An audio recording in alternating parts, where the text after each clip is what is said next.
দেশটা কি তোর বাপের নাকি? হিন্দুরা প্রশ্ন করেছিল ইউনুসকে, ইউনুসপন্থীদের। হিন্দু নেতারা প্রশ্ন করেছিল যে এই দেশ যেখানে আমরা জন্মেছি সেই দেশ কি তোদের বাপের, জঙ্গিদের বাপের? জঙ্গিরা এখানে তাণ্ডব নৃত্য চালাচ্ছে, তাদের বাপের দেশ নাকি এটা? এমন প্রশ্ন করার পর কি রিয়াকশন হয়েছিল? ভয় কেঁপে গিয়ে মোহাম্মদ ইউনুস আর তার প্রশাসন তাদেরকে জেলবন্দি করে এবং তারপর হিন্দুদের উপর অকথ্য অত্যাচার চলে। শুধু হিন্দুরা নয়, আওয়ামী লীগ কর্মীদের উপর অকথ্য অত্যাচার চলে। তার সঙ্গে সঙ্গে কাদের উপর অত্যাচার চলে? যারা মুক্তিযোদ্ধা তাদের উপর অত্যাচার চলে যে কোনো ব্যক্তি যারা ইউনুসের বিরুদ্ধে, জঙ্গিদের বিরুদ্ধে কথা বলছে। আর সেই অত্যাচার চলাকালীন গ্রেফতার হন চিন্ময় কৃষ্ণপ্রভু। এখনো পর্যন্ত বিচারহীন অবস্থায় জেলে রয়েছেন। এই মুহূর্তে বড় ব্রেকিং, চিন্ময় কৃষ্ণপ্রভুকে নিয়ে বড় ব্রেকিং। জবাব চায় বাংলায় এক্সক্লুসিভ ব্রেকিং।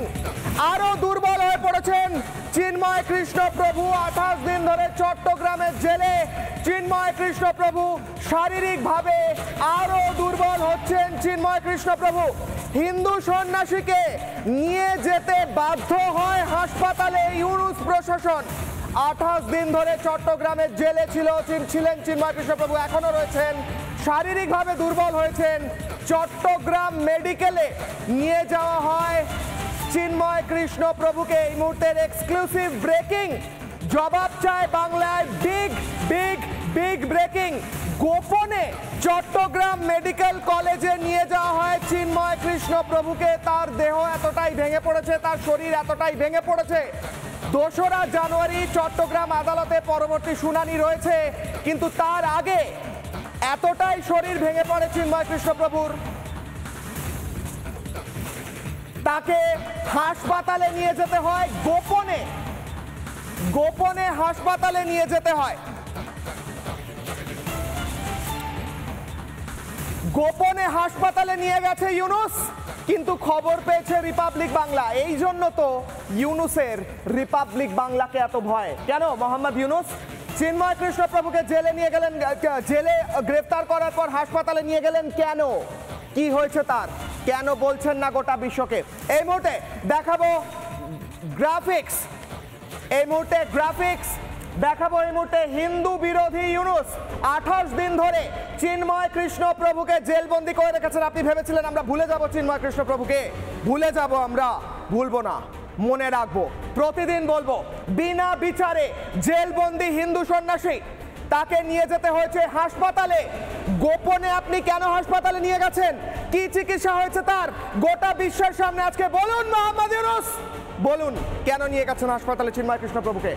আইনি সহায়তা থেকে বঞ্চিত করা হয়েছে চিন্ময় কৃষ্ণপ্রভুকে। আইনজীবীরা যদি তার পাশে দাঁড়াতে চেয়েছেন, তাদের সঙ্গে কি হয়েছে তাদের সঙ্গে? মোহাম্মদ ইউনুস, কি হয়েছে মোহাম্মদ ইউনুস? চিন্ময় প্রভুর আইনজীবীদের লাগাতার হুমকি তো আপনারা দিচ্ছেনই, তার সঙ্গে তার আইনজীবী ভর্তি রয়েছেন আইসিইউতে। প্রাণের সঙ্গে প্রাণ বাঁচানোর লড়াই করছেন তিনি। আইনজীবীদের খুনের চেষ্টা হয়েছে, তাদের গোটা চেম্বার ভাঙচুর করে গুঁড়ো করে দেওয়া হয়েছে।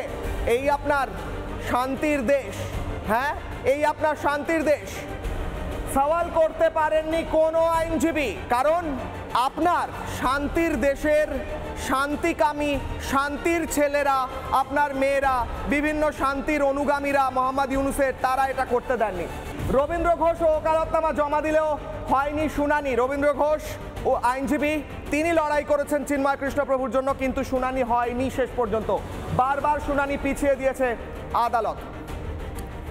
এই বিষয়টি যখন গোটা বিশ্বের সামনে আসে এবং গোটা বিশ্বের সামনে যখন এই তথ্য প্রকাশ্যে আসছে যে চিন্ময় কৃষ্ণপ্রভু জেলে থাকাকালীন তার স্বাস্থ্য এতটাই খারাপ হয়ে যায়, এই জবাব চায় বাংলায় আমরা ব্রেক করছি যে তাকে চট্টগ্রাম হাসপাতালে নিয়ে যেতে হয় এবং চট্টগ্রাম হাসপাতালে নিয়ে যাওয়ার পর তার চিকিৎসা হয় গোপনে, তারপর আবার গোপনে তাকে হাসপাতাল থেকে জেলে ট্রান্সফার করা হয়। আমরা প্রশ্ন করছি মোহাম্মদ ইউনুসকে, আপনি কি লোকাচ্ছেন? চিন্ময় কৃষ্ণপ্রভু কেমন আছে আপনি দেখান গোটা বিশ্বকে। কেন লুকিয়ে রেখেছেন? তাকে কি খুন করার চক্রান্ত করছেন মোহাম্মদ ইউনুস? প্রশ্ন করছি আমরা। যাব আমাদের সঙ্গে যে অতিথিরা রয়েছেন এবং থাকবেন, প্রথমেই আমাদের সঙ্গে থাকবেন তথাগত রায়, প্রাক্তন রাজ্যপাল, এবং তার সঙ্গে তিনি রয়েছেন আমাদের সঙ্গে, তার সঙ্গে তিনি বহু গ্রন্থ লিখেছেন বাংলাদেশে হিন্দুদের উপর অত্যাচার, এবং আমাদের সঙ্গে রয়েছেন রবীন্দ্র ঘোষ, চিন্ময় কৃষ্ণ প্রভুর আইনজীবী। দুজনেই অত্যন্ত গুরুত্বপূর্ণ কথা বলবেন এই সময়, তাই প্রত্যেকে দয়া করে এই গুরুত্বপূর্ণ কথাগুলি শুনুন, কারণ প্রতিটা শব্দ গুরুত্বপূর্ণ। রবীন্দ্র ঘোষের কাছে যাওয়ার আগে আমি প্রথমেই তথাগত রায়ের কাছে যাব। তথাগত বাবু, রিপাবলিক বাংলায় স্বাগত। তথাগত বাবু, চিন্ময় কৃষ্ণ প্রভুকে রাতের অন্ধকারে গোপনে লুকিয়ে চট্টগ্রাম হাসপাতালে নিয়ে যায় জেল থেকে, আবার গোপনে বের করে নিয়ে এসে আবার জেলে ঢুকিয়ে দেয় মোহাম্মদ ইউনূস। কেন? কি লুকোচ্ছে তারা? খুন করতে চায়? কি মনে হয়?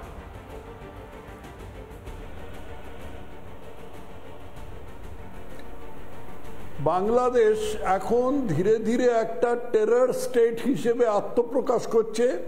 সারা পৃথিবীর কাছে এর চেহারা ওইটাই দাঁড়িয়ে গেছে। এমনিতে মুখে বলে যে ইসলাম শান্তির ধর্ম, এই মোহাম্মদ ইউনূস এবং তার চেলারা এবং তার সঙ্গে যে সমস্ত আতঙ্কবাদী সংগঠন আসলে দেশ চালাচ্ছে, যারা মোহাম্মদ ইউনূসকে ক্রীড়নক করে রেখেছে, ফুটবলের মতো তাকে লাথি মারছে, এই সবাই মিলে কিছুতেই চিন্ময় কৃষ্ণ দাস প্রভুকে কথা বলতে দেবে না, এইটাই তাদের সংকল্প। তার কারণ কি?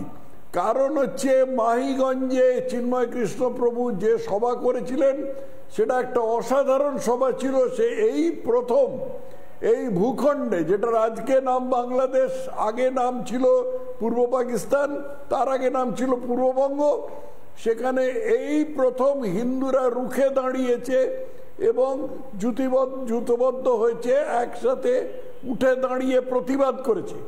এই প্রতিবাদ কি এই কট্টরবাদী নোংরা জেহাদি ইসলামীরা সইতে পারে, বা তাদের প্রতিনিধি এই ইউনূস সইতে পারেন? সেই জন্য তারা একে জেলে ভরে দিয়েছেন এবং যেভাবে শুনতে পাচ্ছি তার শরীর ভেঙে গেছে। তার থেকে মনে হচ্ছে তাকে স্লো পয়জন করার চেষ্টা হয়ে থাকতে পারে, অন্য নানাভাবে যন্ত্রণা করার চেষ্টা হয়ে থাকতে পারে।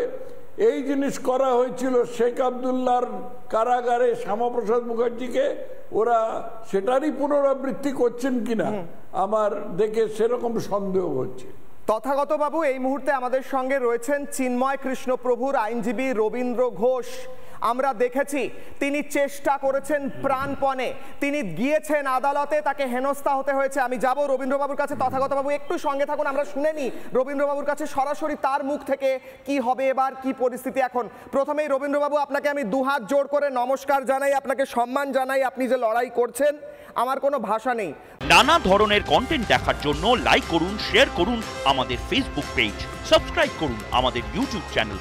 পাশাপাশি অন্যান্য ব্রেকিং নিউজের জন্য অবশ্যই চোখ রাখুন রিপাবলিক বাংলায়।